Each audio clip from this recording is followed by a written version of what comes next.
Hello, my friends, and welcome back to Keefe's Kitchen. This week, I wanted to last week was comfort food for me, and I was feeling comfortable this week as well. So I decided to do something that is a traditional comfort food, at least for me, which is meatloaf and mashed potatoes. But I'm doing a little variation on that. So the meatloaf is not going to have any flour or anything like that in it, no bread. Because my wife is gluten-free, so I wanted to make something that she could eat. I didn't have to do that, but then she would not be happy. So I decided to do it gluten-free. So that's a little variation there. And then I made mashed sweet potatoes. Now that is what that is. It takes a little bit to get everything set up, so I figured I would start and film that process, and then film this. So here we are. So come cook along with me this week, and hopefully you'll enjoy what you see. Let's do it. To begin, turn your oven on to 375 degrees. Take a pan, put it on the stove, and turn your burner onto medium heat. Add in about 3 tablespoons of butter, and we're going to let that melt, and then we'll add in some veggies. While the butter's melting, take this time to either butter or spray some cooking spray into your loaf pan, and that's going to ensure that you're able to get the meatloaf out in one piece and doesn't stick to the sides and fall apart, which has happened to me before, and it is very sad. Once the butter is melted, we're going to add in 1 whole diced onion, and we're going to cook it over medium heat for about 5 minutes until the onions are translucent. After 5 minutes, grab 5 cloves of minced garlic and add it to the pan, and we're going to cook that over medium heat for another 2 to 3 minutes. You don't want to cook it too long. We really don't want to burn the garlic, just enough to get it nice and flavorful, and then we'll be ready to construct our meatloaf base. After the 3 minutes is up, turn the heat off, take the pan off the heat, and we'll grab the rest of our ingredients for the meatloaf. So into a bowl, we're going to add 2 pounds of ground beef. This is 80-20 ground beef. You can use whatever ratio you like, but I find 80-20 tastes the best. And we're also going to add in our vegetables that we just sauteed, the whole onion and 5 cloves of garlic. Add those right in. Next, we'll add some spices. So here I have about 2 teaspoons of paprika, 1 teaspoon of onion powder, 1 teaspoon of garlic powder, and a teaspoon of salt. We're going to add all that in, and then we're going to add in some eggs. So here I have 2 eggs. Try not to spill them like I just did, and you'll be doing better than I did in this recipe. Finally, to complete our meatloaf mixture, we're going to add in 1 cup of shredded cheddar cheese. You can add whatever cheese you like. I just, again, as alluded to in a previous recipe, really like cheddar. Then just mix it by hand, and I will speed it up to spare you that sight. Now take your greased loaf tin and begin to add in your mixture, pushing it to the sides of the pan to make sure it fills out all the corners. And you're just going to construct this into the full loaf.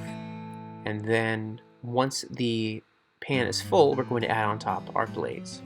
This glaze is made up of 3 tablespoons of ketchup, 1 teaspoon of Worcestershire, and 1 teaspoon of Dijon mustard. Once the glaze is on top, you're going to put your meatloaf into the oven on the center rack for about 40 minutes. While the meatloaf is cooking, it's time to make some mashed potatoes. So to a pot of boiling salted water, we're going to add about 5 peeled and cubed sweet potatoes.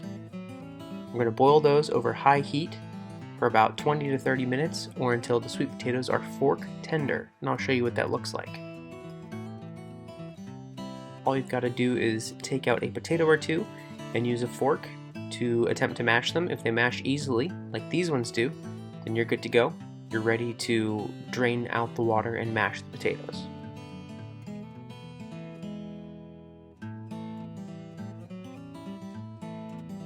So for the mashed sweet potatoes, I kept it pretty simple. I just added in some heavy cream. I have about 2/3 of a cup.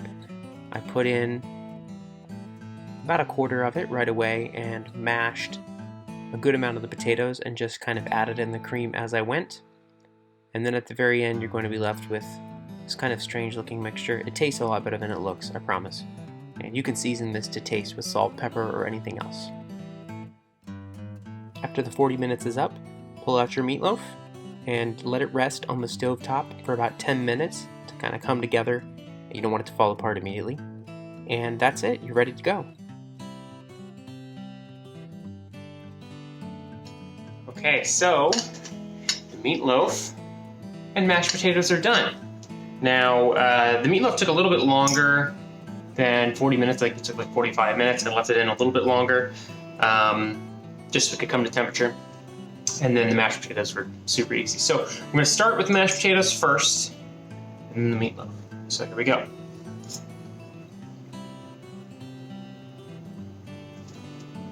They taste great. They're not too sweet, because I didn't add sugar or maple syrup or anything like a lot of the recipes suggest.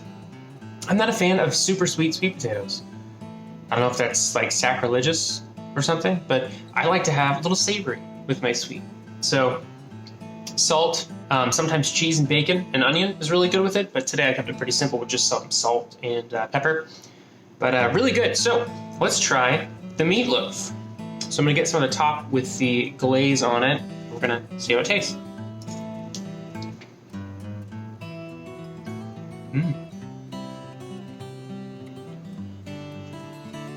The glaze is really great.